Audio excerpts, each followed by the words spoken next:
Hello and welcome back to our series. We're grateful you're here.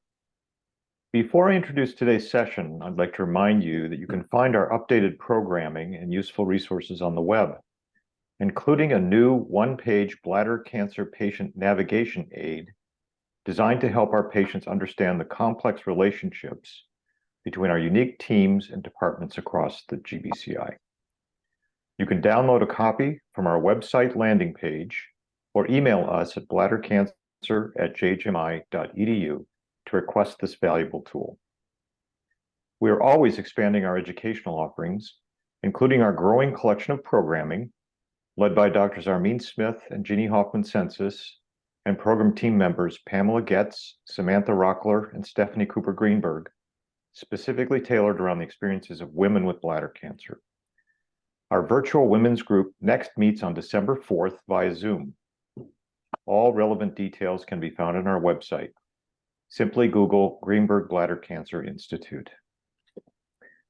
I'd like to highlight our next session featuring Cynthia Sears, Bloomberg Kimmel Professor of Cancer Immunotherapy, discussing bladder cancer and the microbiome, understanding complex interactions. The Zoom session will take place on Tuesday, December 12th at 4 p.m. Eastern, and will be moderated by our Institute advocate and co-founder, Stephanie Cooper-Greenberg. Also, keep your eyes on your email inbox for announcements about our new non-muscle invasive bladder cancer multidisciplinary clinic, led by urologist Max Cates and oncologist Noah Hahn. We are excited to provide this unique offering to the non-muscle invasive bladder cancer community. Again, more information for all of our programming can be found on our website. Just Google Greenberg Bladder Cancer Institute. And if we can help you directly, we are only an email away at bladdercancer@jhmi.edu. Again, I'm grateful to all of you for joining us today for a conversation about kidney health, upper tract urothelial cancer, and bladder cancer, how they are or are not related. The discussion will feature Dr. Derek Fine, who is the clinical director of the Division of Nephrology and a professor of medicine, along with our own Drs. Nirmish Singla and Jeannie Hoffman-Censits, associate professors of urology and oncology, to explain the relationships between kidney health, upper tract urothelial cancer, and bladder cancer. Dr. Fine earned his MD and completed his residency in internal medicine and his fellowship in nephrology at Johns Hopkins. He is a member of the Miller-Colson Academy of Clinical Excellence and was named 2018 Physician of the Year at Johns Hopkins Hospital. Dr. Fine will lead us off with a short presentation, and then we'll transition to a panel discussion, leaving time for questions at the end. Please feel free to type your questions into the chat, and I will present them to our panel. Dr. Fine? Thank you. Sorry, I'm just going to, can you all hear me okay? I need to share my screen real quick. We can hear. Do that. And you can see the slides. Yes. Okay. So good. Good afternoon. Thank you for inviting me. As the introduction said, I'm a nephrologist, and you do the medical management of kidney disease. And today I was just going to do a brief sort of introduction of very general concepts, not spend a lot of time, rather take more questions based on the concepts that I'll be discussing today. So just a brief overview of some of the ideas of kidney health and how we evaluate it, and also how we might prevent worsening of kidney health and also protect kidneys from disease and chronic kidney disease progression. So the first question is, what do the kidneys do for me? And also sort of what do I do for my kidneys? But we'll talk about that later. And really, the kidneys are very central to many of the functions of the human body. Importantly, together with the liver, they eliminate different waste products from the liver, drugs, toxins, and really that's what we're measuring when we sort of talk about measuring kidney functions. How good is my kidney at getting rid of waste products? And ultimately, the goal is to keep things in balance what goes in should come out, and make sure that things in our blood and the volume in our body doesn't change. And the kidneys really are what we call homeostatic organs. And the waste product really is what comes out in urine. Our kidneys are really the central organ in managing electrolytes, whether it's sodium, potassium, acid, base. Ultimately, the kidney is the organ that manages all those things. Yes, our brain and our heart and our other organs talk to the kidney, but if our body wants to get rid of salt, if it wants to get rid of water, wants to get rid of potassium, wants to hold on to these things, it is the kidney that will do that. And therefore, when we have kidney disease, we'll often see dysregulation in those features. Our kidneys are really the central organ in fluid balance. So we think about, heart failure and other disease that might affect fluid balance. But at the end of the day, it's the kidney that's not responding to the heart or to other signals when there is a problem with excess fluid in the human body, as the kidney is the ultimate responder. Yes, I can sweat fluid out, I can poop it out, but it's ultimately the production of urine that's really going to keep my body in balance and not allow fluid to be building up either in my lungs or anywhere else. Related to that is the kidney's role in blood pressure regulation. And when it comes to blood pressure, there are really many other things that will affect my blood pressure, including vascular issues and then and hormonal issues. The maintenance of acid-base balance. So our bodies are very sensitive to pH. And if the pH is a little too high, a little too low, things don't work so well. Patients don't feel so good. And the kidney is central in keeping the pH of the blood where it needs to be, and very complicated mechanisms by which it does that. And then the kidney also produces hormones. So EPO, which makes red blood cells, is made in the kidney. If you don't have good kidney function, frequently you get anemic because you're not making EPO. And then it makes active vitamin D, which is important in bone. And then there are other hormones that the kidney makes that regulate blood pressure. Now, how do we measure how the kidney is doing? So if you've had labs done, you'll see a creatinine on your lab test. That's really the primary blood test that we're using to measure kidney function. There is a newer test called the cystatin C that is being used more frequently now, and you might start to see on lab reports. It's a bit more expensive, so not used as frequently. And ultimately, the creatinine, there's a normal range, but the higher the creatinine, the worse the kidney function. And the way that we get to a number that tells us how well the kidney is doing is the GFR. So if you've looked at your lab reports ever, you'll see there's what's called an estimated GFR or an eGFR. And basically, there's a formula that uses the creatinine and age and gender, and it spits out this number called the GFR. And a normal GFR is somewhere greater than 90. What I usually tell my patients is that it's more or less like a percent kidney function remaining. So if your GFR is 50, you probably have somewhere around 50% of your kidney function remaining. And people generally go on dialysis when that number gets to somewhere around 10. And we'll talk about that in a minute.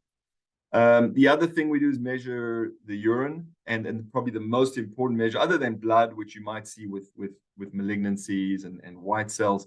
When I'm looking at how well is my kidney performing, I'm going to look at albumin or protein in the urine. And to me, those are a measure of how stressed is my kidney. Now, there are diseases that result in albumin or protein in the urine. That's where there's the filter is broken down. So generally, you shouldn't see either of these in the urine. But if the filter of the kidney is not intact, the glomerulus, that is not intact, these things can leak in the urine. So if you start to see albumin or protein in the urine, you have to be thinking of glomerular kidney disease. But often a sort of chronic kidney disease kidney can also start leaking protein. And the more protein in the urine, the worse that person is likely to do moving forward. And one of our goals of therapy is to reduce the amount of protein in the urine. So it's a sign of disease. It can also be a sign of kidney stress. And then we have chronic kidney disease. And this is a definition you can see on the right here are the different stages of chronic kidney disease. And really, you have to have a low GFR, glomerular filtration rate, for more than 3 months, and actually the GFR less than 60 for more than 3 months automatically qualifies one for chronic kidney disease, and as does having protein or albumin in the urine. And if you have just one kidney, by definition, you have kidney damage, and you would qualify as, by definition, of having chronic kidney disease. And then we define the level of chronic kidney disease based on what that GFR is. And once you get to sort of stage 3B, which is a GFR of 30 to 44, or stage 4, which is 15 to 29, that's considered on the more severe side. Those are the levels at which you might start to see manifestations of the chronic kidney disease. And stage 5 is often where people start to think about going on dialysis. And most of the patients that start dialysis are doing that with a GFR somewhere around 10. And the kidneys people often very asymptomatic until the GFR is really very, very reduced. Now, what are the risk factors for chronic kidney disease? Obviously, if one would have a kidney removed or part of a kidney removed, that would be a risk factor. But in general, if you look at the general population, the things that I have in red are what I would consider modifiable risk factors. So there are things we can actually do to help either prevent or modify someone's chronic kidney disease. And diabetes and hypertension, by far the most common risk factors. Smoking is certainly a risk factor for everything, and chronic kidney disease included. Obesity is a risk factor for chronic kidney disease. Age, race, family history, those are things that I would consider not modifiable. Cardiovascular disease, depending on where you are on the spectrum, could be modifiable. And then recurrent UTIs and chronic obstruction, which are sort of more on the sort of urologic, gynecologic side, may or may not be reversible, but these are things that we can modify to prevent chronic kidney disease or to help it. Now, what are the symptoms of chronic kidney disease? And I'll tell you that most people have no symptoms. I've had patients who start dialysis and tell me they feel absolutely fine, even though their numbers look awful. And I would say that the vast majority of people with chronic kidney disease do not have specific symptoms. They may have some swelling. That's something we can easily manage. High blood pressure, we can manage that usually quite easily. And then some of these symptoms that are listed here are quite non-specific. You could have that from anything. But certainly with more advanced disease, so late stage 4 disease, or certainly stage 5, where that GFR starts to drop below 15, one might start to see a loss of appetite and nausea and vomiting. And sometimes those are the symptoms I'm looking for in someone who's got very advanced disease, to say, maybe now's the time to start dialysis. I've had people with stage 5 disease who've not needed dialysis for years. As long as they feel well and are not symptomatic, there's often no reason to proceed with that. So general rule is most people are not symptomatic, and why is that important? Because you really need to be monitoring labs to know where you are on the chronic kidney disease spectrum. So what are the consequences? As I said, hypertension and fluid retention are frequent in chronic kidney disease. Electrolyte imbalances, bone disease. Now, all of these are generally fairly easy to manage with good follow-up and good medical management. Decreased libido and fertility could certainly occur really more in the later stages.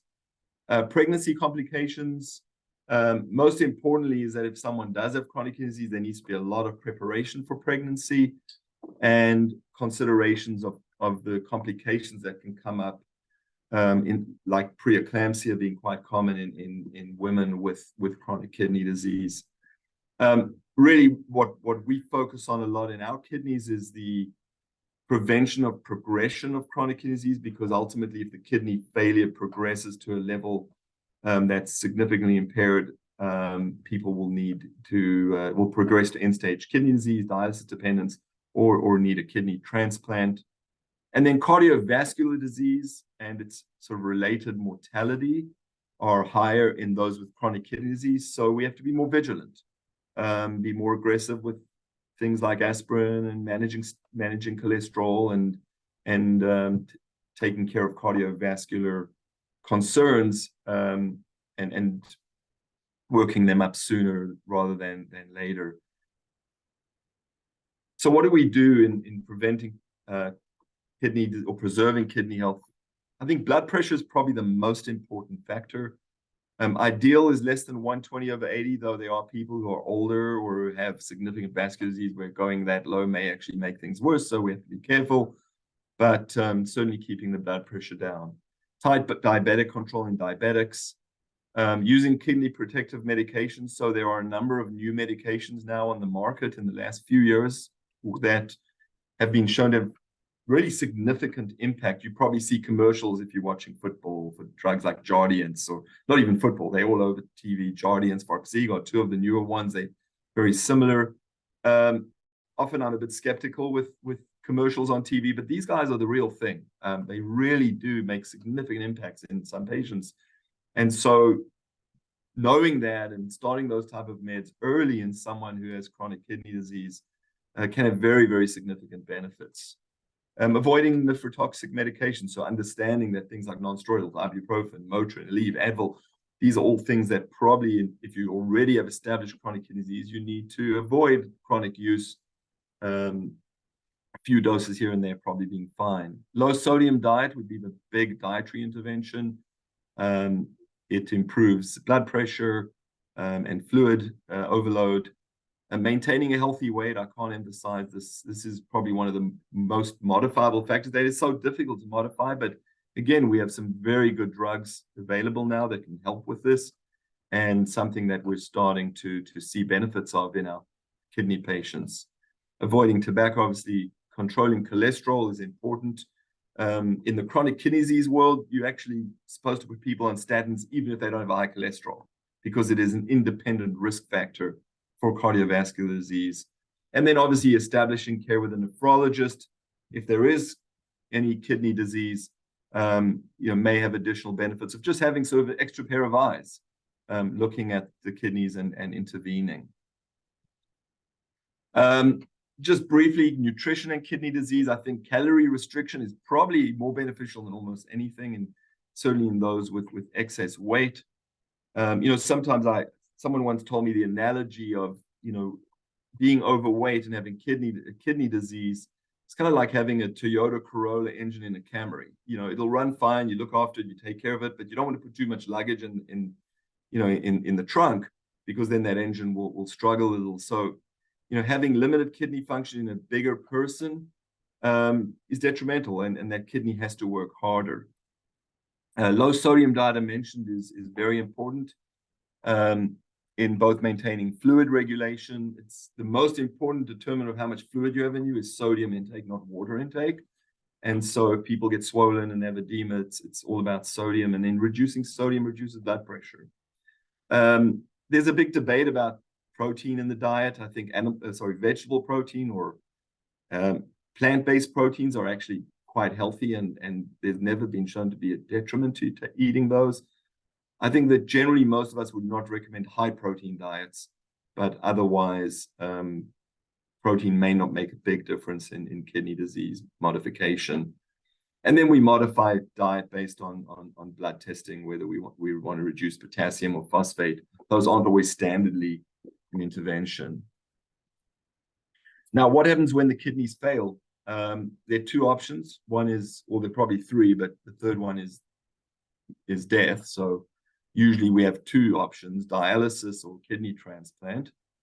And generally you need advanced kidney disease to go on dialysis. And dialysis essentially replaces the kidneys. It does not do as good a job as your own kidneys, but it keeps people alive and they feel well mostly.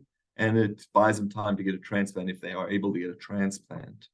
There are different modalities. We tend to prefer home dialysis, but it's not always possible to do home types of dialysis. And if there are questions, I can go into more detail. And then a transplant is really the ideal. One can get transplants before ever needing dialysis, what we call preemptive transplants. You can get those when the GFR gets below 20. And one of the limiting factors, and maybe relevant to this type of talk, is that if there is a cancer, it needs to be in remission for generally 2 or more years, depending on the type, before one can get listed for a transplant. So that's just a basic intro. I was hoping that would stimulate some questions and bring up some other ideas if anybody has any. So I think that was where I'll end. I'll stop sharing.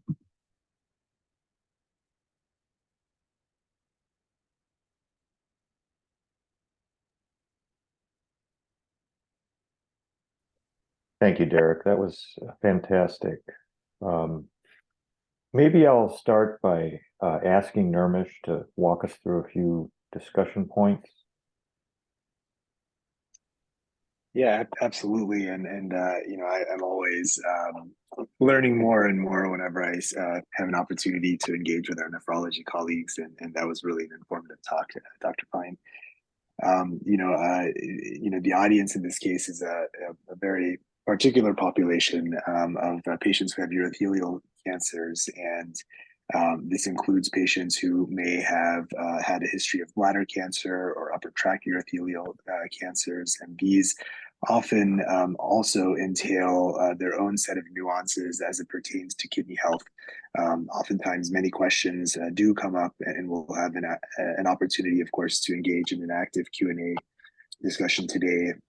But regarding you know, implications of different treatments that we offer on kidney health, and so maybe just to give a quick overview of some of the things that often come up, we'll sort of take it more systematically. So starting with bladder cancer patients, you know, these are patients who, particularly for maybe patients who have more advanced, locally advanced or metastatic disease, these are patients who may have the need to receive systemic therapies that could have potentially a negative impact on kidney function. These include chemotherapies or also immunotherapies too, or even undergoing a more definitive surgery. So undergoing a radical cystectomy with a urinary diversion, so an ileal conduit or a continent diversion like a neobladder. These are situations that may potentially also impact kidney function. In fact, there has been some recent literature that has shown that patients who do ultimately undergo cystectomy and a urinary diversion may be subject to declines in renal function, typically most pronounced within the first 12 months, but this can certainly be a process that continues over time. Eligibility for these treatments also, both with respect to undergoing the type of surgery that we can offer, as well as the type of therapies that are available, are also heavily contingent on aspects such as kidney function and other baseline health morbidities. And then just in terms of UTUC, which also has a very unique space, these are patients who have urothelial cancer in the upper urinary tract. These are patients who may also need to undergo more definitive surgery, like removal of an entire kidney and ureter, all the way down to the bladder. And these are patients who, you know, we have to be very careful with both pre-op and post-op kidney function, use of perioperative therapies, either before surgery or after surgery. You know, their eligibility to receive certain therapies can absolutely be impacted by the need to remove a kidney.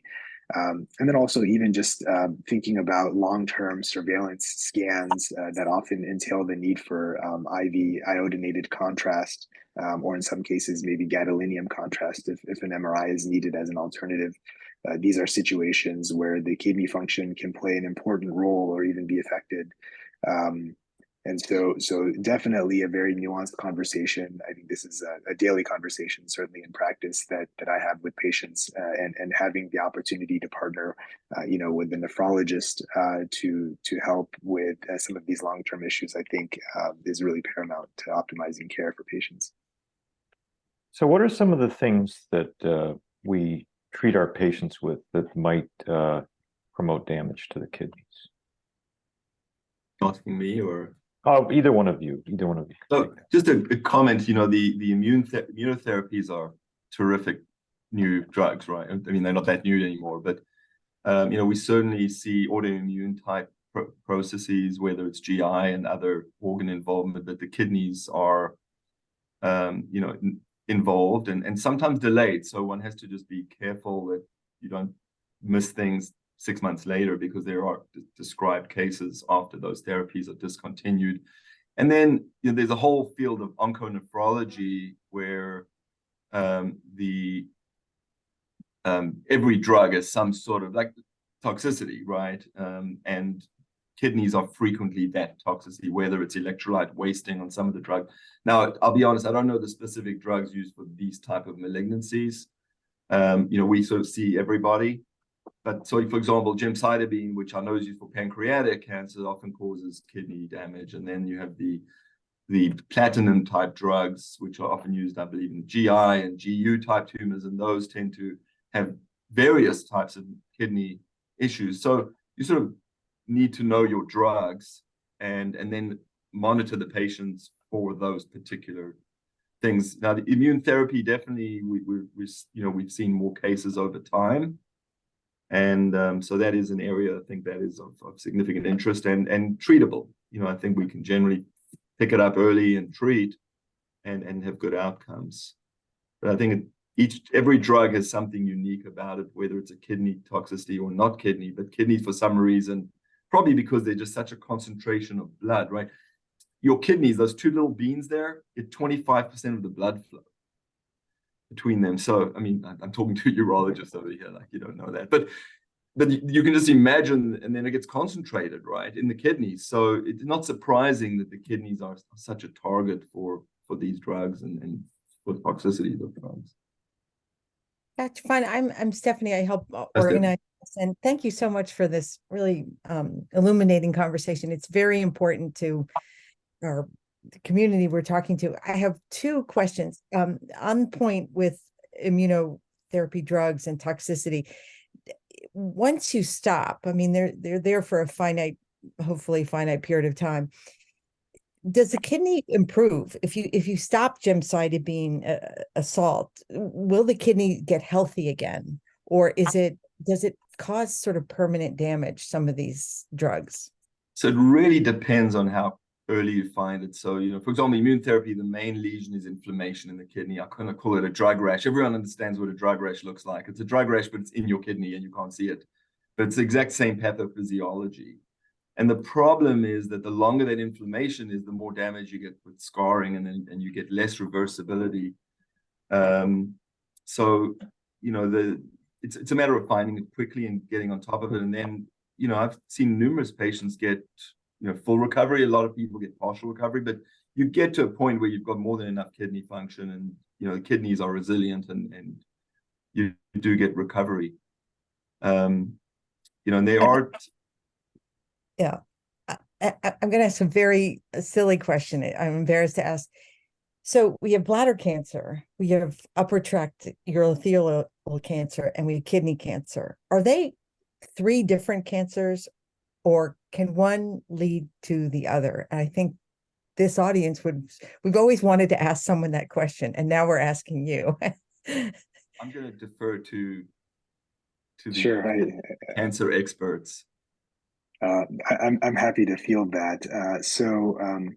So kidney cancer, or most commonly we kind of think about renal cell carcinoma, is a much different flavor of cancer compared to urothelial cancers. When we say urothelial cancers, we are sort of grouping bladder cancer and upper tract urothelial cancers, and these are cancers that arise from the lining of the urinary tract. So essentially, the area where the urine kind of collects within the urinary tract, that lining starts up in the kidneys, goes all the way down the ureter, and then it goes into the bladder, and then eventually out the urethra. So any cancer that arises from the lining is called urothelial carcinoma. In contrast, kidney cancer, we sort of think about in terms of tumors that arise from essentially the meat of the kidney, or what we call the cortex of the kidney. And so they do tend to behave differently if you think about it in terms of those two classes. We have more and more information to suggest that there may be similarities, but also some differences between upper tract urothelial cancers and lower tract or bladder cancers. That's perhaps a more nuanced discussion.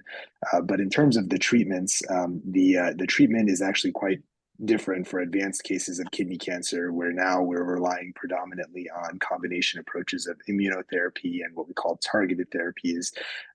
For urothelial cancers, I would say that the mainstay of treatment today continues to remain chemotherapy, and the one that we tend to fear the most from a renal perspective, from a kidney health perspective, is cisplatin or our platinum-based chemotherapy approaches. And so that, I think, is probably the main drug within that class of chemotherapy drugs, if you will, that we sort of focus on in terms of determining patients' eligibility to receive gold standard treatment versus if it's a strategy where we'd have to consider altering our approach. Immunotherapy certainly has emerged as an alternative to consider in cisplatin ineligible patients in selected scenarios.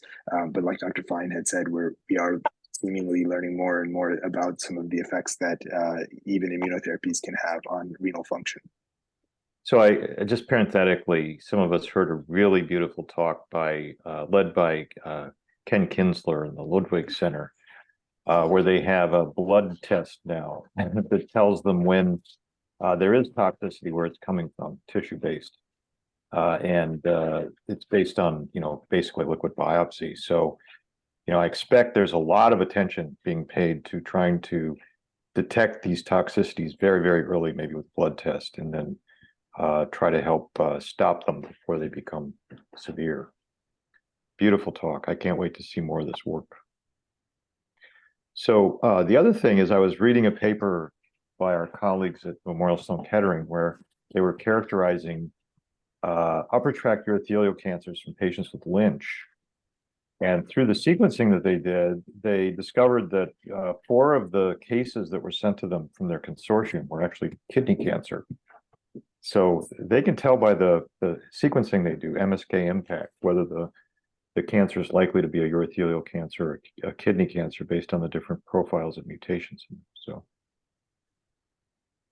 yeah, the whole issue of the relationship between upper tract and lower tract bladder cancers is a topic for another day. That's a big one. So back to the cisplatin versus carboplatin. I know Jeannie was meaning to be with us today, but she's dealing with a bit of a personal crisis at home. Nirmish, is there something you can say about the differences between those two drugs that would be relevant? Yeah, I mean, I can maybe talk a bit about the efficacy of the drug, and maybe I'd be curious to hear if perhaps Dr. Fine has some insights on implications with respect to kidney function. Again, the disclaimer being that I don't routinely prescribe these in my practice, as they fall within Dr. Hoffman-Censits domain. But by and large, we do know that cisplatin tends to be we consider it to be essentially our gold standard approach. So for patients who are eligible to receive cisplatin, this is typically our go-to. We know that it tends to have a greater efficacy for urothelial cancers, both in the locally advanced and in the metastatic setting compared to carboplatin. And for that reason, it is typically the preferred drug. That being said, unfortunately, there is a wider swath of toxicities in the profile for the use of cisplatin. Certainly nephrotoxicity or adverse effects on the kidney health is one that we pay attention to in this context, that also impacts eligibility to receive it. So there are scenarios in which we may defer, if we can't do even split dose approaches to systemic therapy with cisplatin, then we may have to defer to using carboplatin as an alternative. Although again, the data is not as supportive of that approach oncologically, if we can rely on cisplatin instead. And that perhaps is some of the rationale that we're now using to turn to other classes like immunotherapies just to improve oncologic efficacy. There are other harsh side effects also with cisplatin as well. Things like ototoxicity, which essentially is related to hearing loss, among eligibility concerns because of the functional debilitation that some patients may have with systemic receipt of cisplatin. We have to take into careful consideration factors like patient age, comorbidities, functional status, as these factors play an important role in sort of predicting how a patient will do while receiving cisplatin. Thanks, Nirmish. So, Stephanie, did you want to ask any other questions for our panel?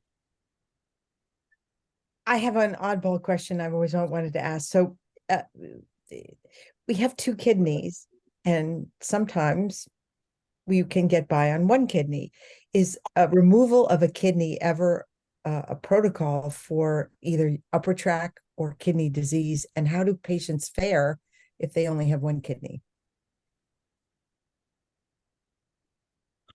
So I can answer the cancer related question, and maybe I'll kick the sort of renal function question part of that to Dr. Fine, if that's fair. So the answer to that question is that yes, there are scenarios. Now, whenever possible, we do try to make efforts to still control the cancer if there are kidney sparing approaches that are available to us. So, for example, specifically in the context of urothelial cancers, if there are ways that we can manage a tumor without having to remove the kidney and ureter, either through endoscopic means or by removing just an affected portion of ureter. These are highly selected scenarios, but these are efforts that we try to do. In the case of renal cell carcinoma, these are cases where we may try to do what's called a partial nephrectomy. So we only remove the tumor, but not the entirety of the kidney. Something that we can't really do in the setting of upper tract urothelial carcinomas, just by virtue of where these tumors arise. But undoubtedly, there are going to be scenarios where you have to remove the entire kidney. These are typically cancer-related factors that dictate that decision. And so it's not an uncommon thing that I do in my practice. But I would say that from my experience, the overwhelming majority of patients tend to do quite well in terms of their kidney health, and that is a common question patients will ask: is can I live, with one kidney? I think we have a lot of precedent, right? People donate kidneys all the time, and they do it even altruistically now. So you wouldn't be taking people's kidneys from them if you thought it was going to be significantly harmful. Now there's a small risk. So if you look at a very healthy person, what's like my risk sitting? I don't think I've got kidneys either. I haven't checked recently, but my risk of going on dialysis in my lifetime is 5 in 10,000. If I were to donate a kidney to someone, it goes up to 30 in 10,000. Okay, so most people are prepared to take that chance that yes, it's a 6 times risk, but on a baseline, that's extremely small. The absolute is quite small. And so people donate kidneys all the time, and the life expectancies are normal. Now we're selecting our donors, right? They're healthy people who give kidneys to other people. So, but we know that people can do perfectly well with one kidney. And I have lots of patients show up in my clinic who happen to get a scan because they fell off a ladder, and then the scan showed they had one kidney and they're 75 years old and they never knew about it. And no one would have known. So yeah, you can absolutely live with one kidney. Now, if you have if you're a much older patient, or you have some chronic kidney disease, or you have other risk factors, and you then donate a kidney or give up a kidney because you need to, it may have more consequences. So you do lose 50% of your kidney function. Now, the kidney that's left will often compensate and bring that function up to not to normal, but enough that most people won't notice a missing kidney. Now, if you're starting off with chronic kidney disease, because you're diabetic, hypertensive, and already seeing a nephrologist, and then happen to get a renal cancer and the kidney comes out, well, then it will have a little bit more impact because you're taking away 50% of a much lower kidney function, and then you might notice it. So in general, patients do very well with one kidney.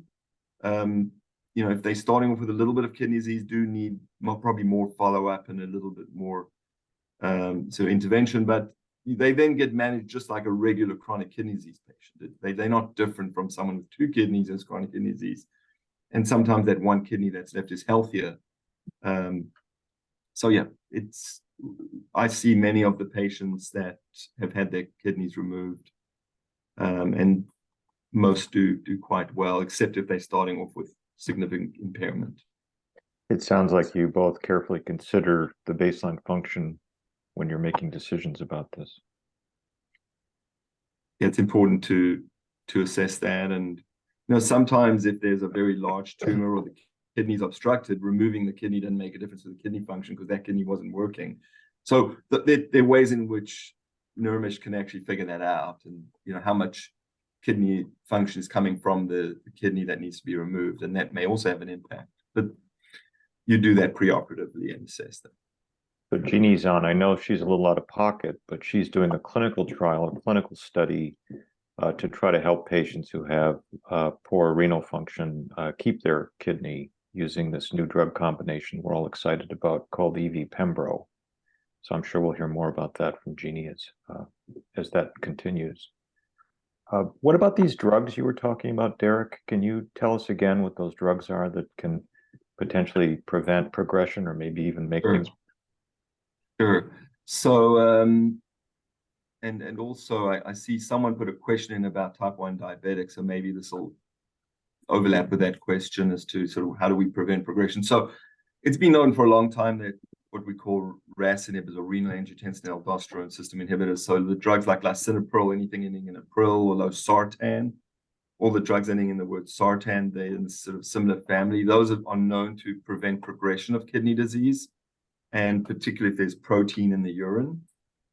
More recently, there are drugs called SGLT2 inhibitors. These are the Farxiga and Jardiance that we're seeing a lot of commercials for. Some people will use them in type 1 diabetics, but it's not actually it's not supposed to.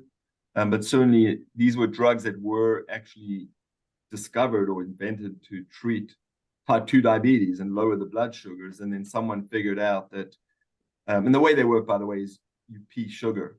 And so the sugar comes out of your system in the urine instead of it being in the blood. And then they're not the best diabetes drugs. They do lower the A1Cs a little bit, but they're not great in diabetes management. But what people start realizing is people on these drugs who had kidney disease were doing much better, like delaying onset of dialysis by often years. And so trials were then done in non-diabetics saying, well, if it works in diabetics, why not do that? A little bit worried, maybe it'll lower the sugars and make people hypoglycemic. Turned out that didn't happen, but the drugs were shown to be equally effective in non-diabetics. So, I wouldn't be surprised if at some point we start using these drugs in the majority. Well, we are in the majority of our chronic kidney disease patients who have protein in the urine. These drugs are indicated.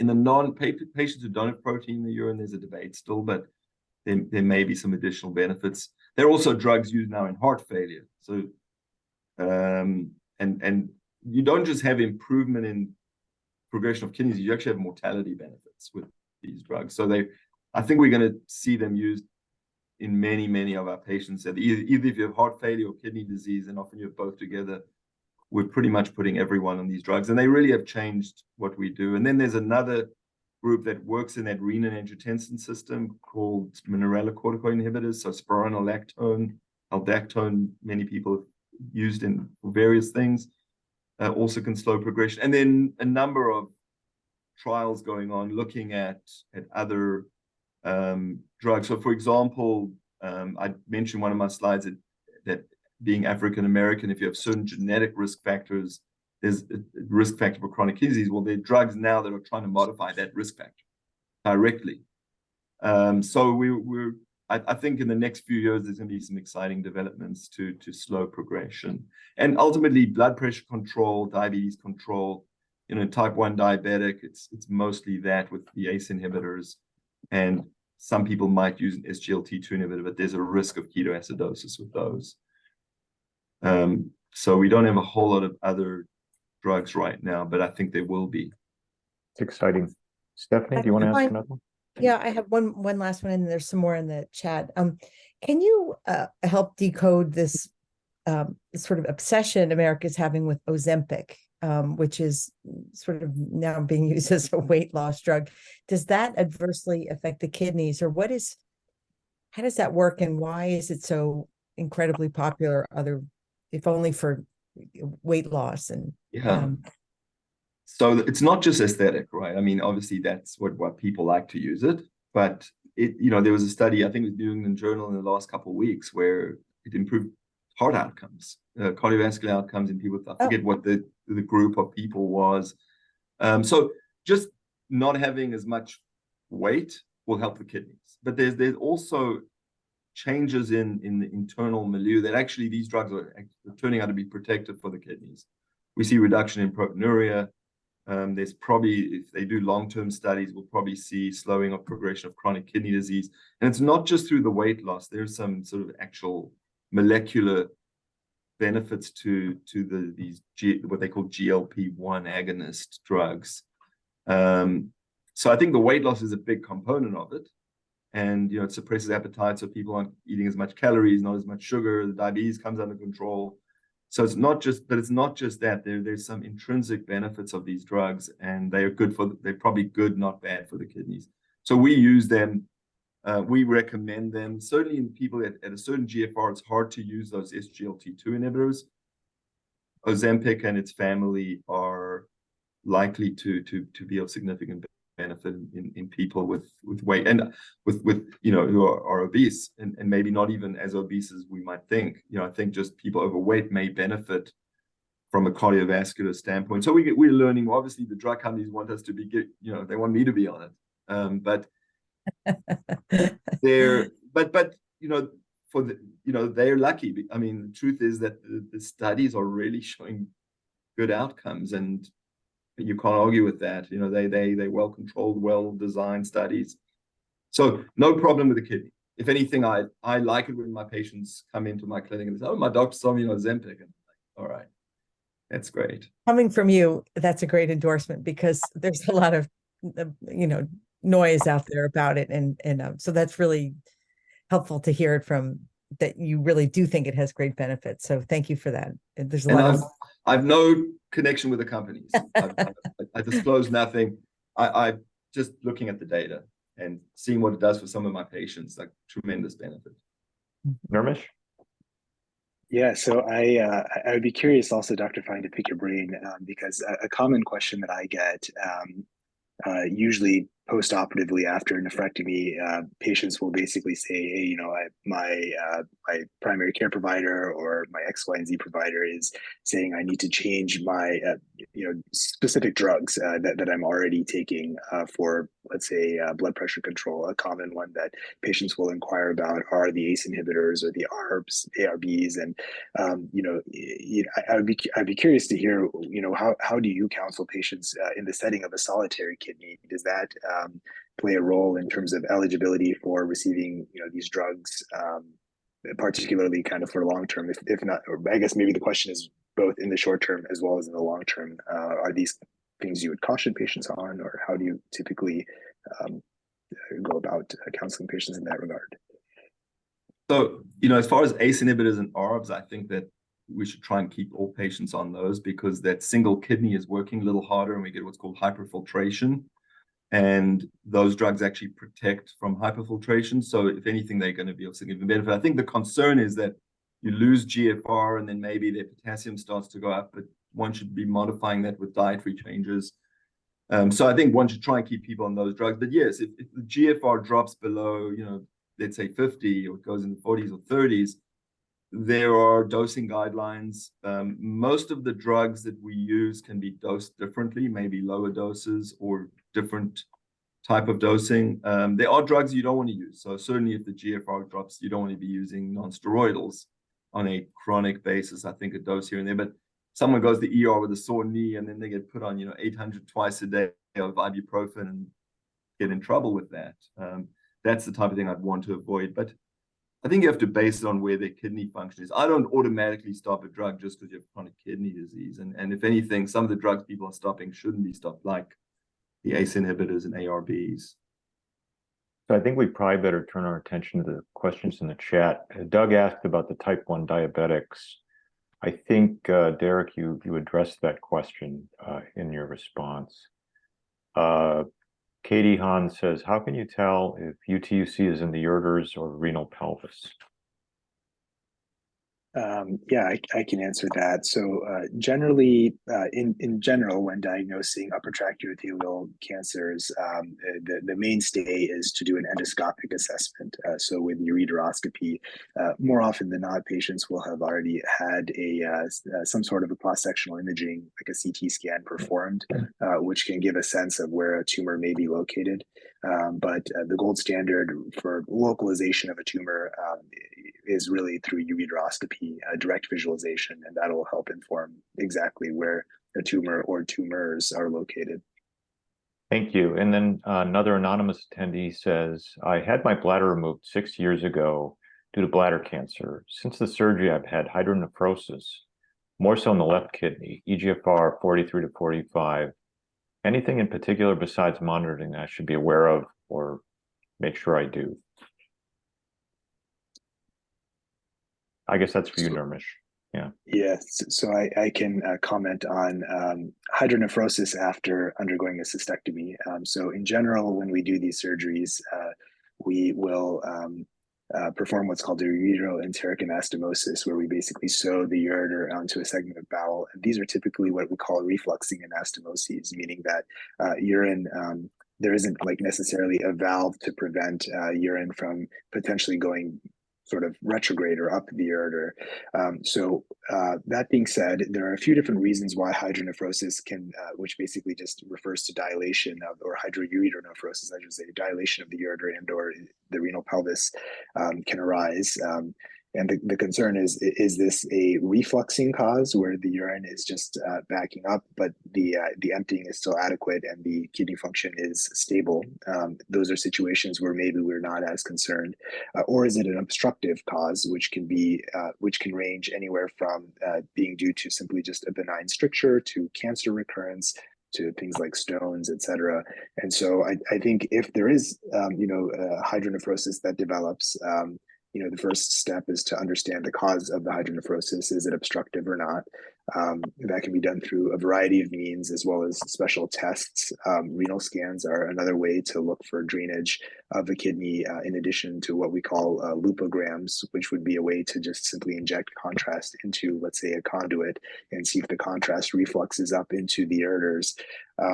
So in general, when it's obstructive, this is more of a concern because that could amount to long-term damage or renal deterioration, so damage to the kidney that is obstructed. If it's refluxing, it's an important thing to ensure that the urinary diversion is adequately draining, so that it's not a situation where there's some downstream obstruction that's causing urine to back up. But as long as it's draining okay, we tend often to be less concerned with reflux as an issue, as long as it remains stable. Thank you. And then one last question from Katie Hahn. Is a PET scan a good choice if the reason for recurring suspicious urine cytology cannot be found by cystoscopy, CT scan, or retrograde pyelogram? So generally, a PET scan would probably offer less information that would be useful in that setting. A suspicious cytology doesn't necessarily signify recurrence. There are other reasons why there could be a false positive interpretation of a cytology.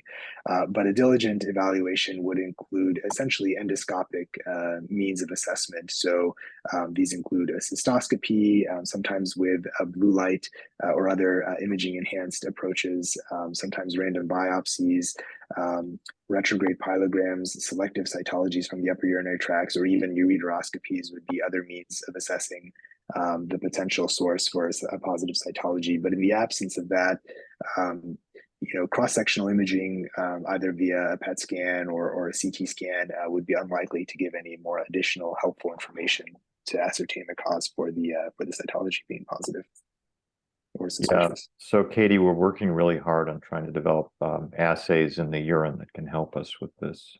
Stay tuned. Stephanie, did you have any more questions? I don't at the moment. This has been really, really helpful. I don't know if Jeannie is able to pipe in and just but Say hi. put her on the spot. But I do say that. Oh, there she is. Kidneys are very important to our people. Thank you for helping us understand it. Yeah, absolutely. I'm sorry I wasn't able to join in the beginning, but this is such an important topic that so many people ask about. So I'm really grateful for everybody for being on, for Dr. Fine for joining us today and answering so many of our questions, and the panel's questions has been great. So maybe, Derek, I can ask you just one last thing, and that is you mentioned statins. I myself, I'm taking a statin, even though my cholesterol really isn't high-ish. Can you comment a little bit more on statins and how they might impact kidney health? Yeah, so there are two things. One is the data on does a statin slow down progression of kidney disease. I think that it probably does, but it takes a long time because it basically prevents atherosclerotic disease, and that is sometimes a component of progressive kidney disease. It's more the reason for the statin is having chronic kidney disease has been shown to be an independent risk factor of cardiovascular disease, almost more than having high cholesterol. So, when one looks at chronic, especially if there's albuminuria, that alone also is a risk factor for cardiovascular disease. So the kidney disease, it's called KDIGO, Kidney Disease International Group. One of these guideline groups got together and they've looked at the data and have determined that if you have chronic kidney disease, that is as good as having a really high cholesterol, and you should just be on a statin. Now, not everyone does that. The older guidelines, we need an LDL less than 100, and certainly if the LDL is more than 100, I make sure everyone's on a statin. But if you're actually going to follow the guidelines, the majority of patients with chronic kidney disease, there may be an age cutoff I don't have offhand, but I think certainly a diabetic with chronic disease needs to be on a statin. You don't even need to check a cholesterol. I think if you're less than 50 years old, then maybe, and you're not diabetic, you may not need to be, but certainly but older than I think 50 is the cutoff. You've got chronic kidney disease. Many would say you don't even need to check the cholesterol. Now, you want to check it because you want to see maybe even adding a statin, you need to get the LDL still less than 100. And now there are newer drugs as well for cholesterol management, and I don't prescribe those at this point. But yeah, it's just because having chronic kidney disease is a significant risk factor for having coronary artery disease and cerebrovascular and vascular disease. So that's the reason why patients need to be on statins. So, Nirmish, we have one follow-up question from Katie. She asks, do retrograde pyelograms require a stent? Yeah, so typically they don't. You would in the operating room, you would need to, or in the outpatient setting even, you would need to sort of introduce a ureteral catheter into the upper tract in order to inject contrast. But generally, if you're just doing a retrograde pyelogram for diagnostic purposes, there isn't really a need to leave a stent necessarily. Well, thank you. you. Ask you a question, just to follow up on the hydronephrosis question. When because you're basically sewing the ureters into something it normally isn't sewn into. How often do you actually see just dilatation of the ureters, sort of what we would call some non-pathologic, right? You just got dilation, it's not really doing anything negative. Is that something you commonly see, or when you see it, you really think, okay, I need to be following this up because it could be something? Yeah, it's a good question. It's somewhat variable, and honestly speaking, if it's more or less physiologic, it may just be that at the time that the scan was obtained, it happened to pick up on a more dilated state compared to a more non-dilated state. I would say it's not uniformly seen by any means. I would say it's more often that we don't tend to see hydronephrosis, especially with a low pressure system like a conduit where there's no retention. Probably a little higher for cases that are continent diversions like neobladders or continent cutaneous diversions, since the urine is sitting for a longer duration of time. But I would say that whenever we do see it, we don't ignore it. I think we have the sort of full differential in the back of our minds, but it's important to sort of recognize where is the hydronephrosis terminating. Does it look like it's going the complete hydroureter all the way down to the urinary diversion. And if it doesn't look like there's an obvious sort of an obvious transition point, then that makes us less suspicious of an obstructive cause. Well, I wanted to thank all of you and our audience for joining us today. This was really fun. Hopefully we can get Derek to come back and give us another dose. Yeah. And Stephanie, thank you for joining us. Thank you, Dr. Fine. You've been terrific, and always Nirmish and Jeannie. This is a big topic, and you've helped us a lot to understand it. I appreciate you. Thanks for everyone the out there. Yeah.